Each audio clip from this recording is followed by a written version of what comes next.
राध्या के हाथ लगा निहारिका और डॉक्टर का काला चिट्ठा, और राध्या ने वो काला चिट्ठा यानी सबूत पूरे मित्तल परिवार को जैसे ही दिखाया, प्रथम तुरंत आग बबूला हो गया और निहारिका पर हमला बोल दिया। जी हाँ, उस रात का सच जैसे पूरे घर की दीवारों में दर्ज हो गया था। बाहर से देखने पर सब कुछ सामान्य, सलीकेदार और संस्कारी दिखाई देता था।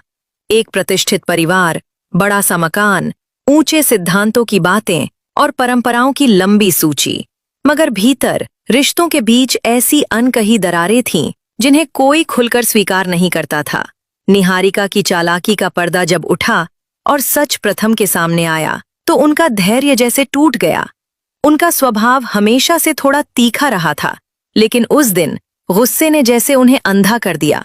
उन्होंने पास रखा भारी डंडा उठा लिया और आवेश में निहारिका पर वार कर दिया। घर में चीख गूंज उठी। दादी की आवाज सबसे ऊंची थी। उनकी नजर में ये घर की मर्यादा के खिलाफ था। सच सामने आने के बाद भी उन्होंने निहारिका को दोषी मानने से इनकार कर दिया और उल्टा प्रथम को ही कटघरे में खड़ा कर दिया। उस पल सबको समझ आ गया कि ये घर सिर्फ रिश्तों से नहीं, अहंकार और पुरानी सोच की गांठों से भी बंधा हुआ है। अगर आप राध्या के सपोर्ट में हैं, तो इस वीडियो को लाइक और चैनल को सब्सक्राइब करके कमेंट में आई सपोर्ट राध्या जरूर लिखें। लेकिन इस विस्फोट की जड़ें बहुत पहले बोई जा चुकी थी। वो शाम जब सबको लगा कि घर में शांति है, असल में तूफान का पहला संकेत थी।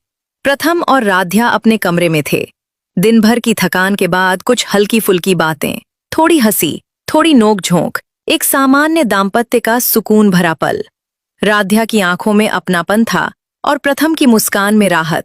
मगर जैसे ही दरवाजे के बाहर पायल बजी और दादी की कठोर आवाज आई, वो सुकून बिखर गया। घर के नियमों के बीच निजी पलों की कोई जगह नहीं थी। रजनी ने भी तंज कसकर माहौल को और भारी कर दिया। उस छोटे से दृश्य ने ये स्पष्ट कर दिया कि इस घर में प्रेम भी अनुमति से चलता है और सांस भी समय देखकर ली जाती है। धीरे धीरे बदलाव की शुरुआत हुई थी। प्रथम का स्वभाव पहले भी तुनका मिजाज था, लेकिन उसमें एक मासूमियत थी। वो गुस्सा करते थे पर जल्द पिघल भी जाते थे। राध्या ने हमेशा उसी सच्चे दिल से उन्हें समझा था, मगर अब उनके व्यवहार में कुछ असामान्य था। एक रात जब वो जमीन पर सो गए और किसी ने उन्हें जगाने की हिम्मत नहीं की, तभी पर्दे के पीछे कोई और खेल चल रहा था। एक ऐसी दवाई जिसके बारे में फुसफुसाहटें पहले ही सुनाई दे चुकी थीं, जो धीरे धीरे इंसान के स्वभाव को